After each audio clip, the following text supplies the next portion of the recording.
All right, guys, I got to share with you probably one of the cooler 5KX. We call them 5KX in case you didn't know, because it's basically like a Seiko SKX, in this case 009, but it's the 5 series, so it is a non-screw down crown, 100-meter water resist. So there's pros and cons to these newer models in case you're for some reason not aware of them. The pro for sure is you have your hack and your hand line movement, so you have the 4R36 versus the 7S movement in the older SKX. But what you're giving up is any sort of actual dive watch capabilities. For the most part, none of us are really diving with these, so you could just wear it as a fashion watch or a dive style watch, which is really how most of us wear our dive watches anyway. The watches are far more capable than what we actually use them for. Anyway, let's talk about this guy here. This is the srpd79 that Neil sent in. So big thanks to Neil. Here's the hang tag. Retail price $335, unless it's been up since then. I think that should be current. Again, 4R36. This is the black with black hardware NATO strap that it comes on. Neil paired it up with this Barton silicone strap with quick release bars, and it does taper just a little bit. So I think that's a really good pairing. I mean, this thing, pretty much any sort of like black or dark green, tan, any sort of like military looking type strap, this thing is going to look awesome because it's completely murdered out, blacked out, stealthed out, whatever you want to call it. But yet it's still pretty dang legible, and we'll do a loom shot at the end, of course, but because a lot of times I've noticed blacked out or murdered out watches and you can't really tell the time on them, especially in low light. But I'm telling you, with this one, even in some low light, like the outlines and such of the indices and the handset and everything still lends itself to being pretty dang legible overall, I think.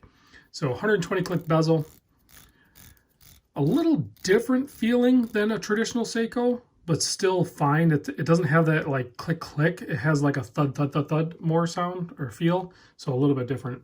42.5 millimeter case, 45.6 or about 45.5 drilled lugs, so 13.5 mil thick, Hardlex crystal. Should be Hardlex or some sort of mineral on the back. You do have a display case back. Since they weren't extremely concerned about the 200-meter water resist, it's kind of cool that they gave us a display case back so you can see your automatic movement doing its thing. I mean, really, if you wanted to, you could even wind this guy and watch the gears actually move. So that's always fun with an automatic watch or manual wind watch. It's kind of nice to see that mechanical stuff going on. 22 millimeter lug width there, and I didn't measure the crown, but I mean, it's basically Seiko SKX. It's probably like 6.5 or something. So it's going to be a push-pull crown, so you can just pop it out. It helps if you have a little bit of fingernail left to grab it, but you can see it hacks the movement. You can adjust the time in this setting. And then, of course, pushed in, you can wind it. And then that middle position, you can do your day and date, but you want to make sure you're at a non-danger zone with the hour hands, which you can research that on your own. I'm not going to talk about that. I do like that they went with the black wheels with the white print. They would have killed it if they would have went with the white wheels. That would have been just absolute destruction. So it is nice that they're actually paying attention to style and design. Although I know there are a ton of really gaudy 5KXs out there, this one is not that. This one is actually pretty sweet. I'm digging this one. So if we do a close-up on it, I'll do a close-up. We can take a closer look at it. Close. I don't know how many times I can say close. But you can see you have nice blacked out brushed handset, and it almost looks like it's just, that black loom, but I suspect, if I know Seiko, and I think I do, it's actually going to loom pretty good. We'll see. I'm going to cheat a little bit. I'm going to give it a little bit of a charge. I'll do it right now. I mean, it might be black loom. I have not looked at the loom on this, so it might be terrible. I don't know. Maybe you guys know and you're screaming at the camera or the video right now saying, Rob, the loom sucks on this one. I don't know.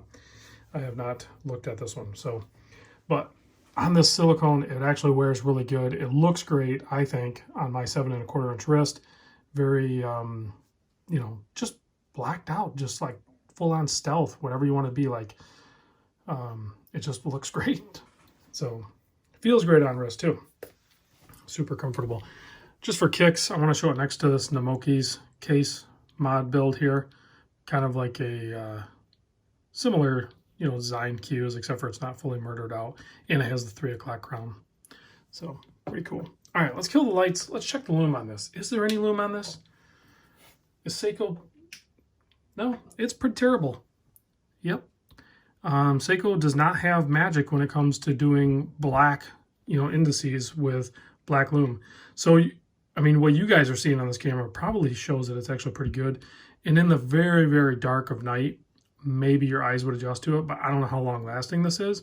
And I mean, compared to Seiko lume, I mean, it is actually terrible. There's a good reference right there. So, but it shows up better than I've noticed on, like, remember the White Dial Borealis I had, the Adraga? That actually had the black lume.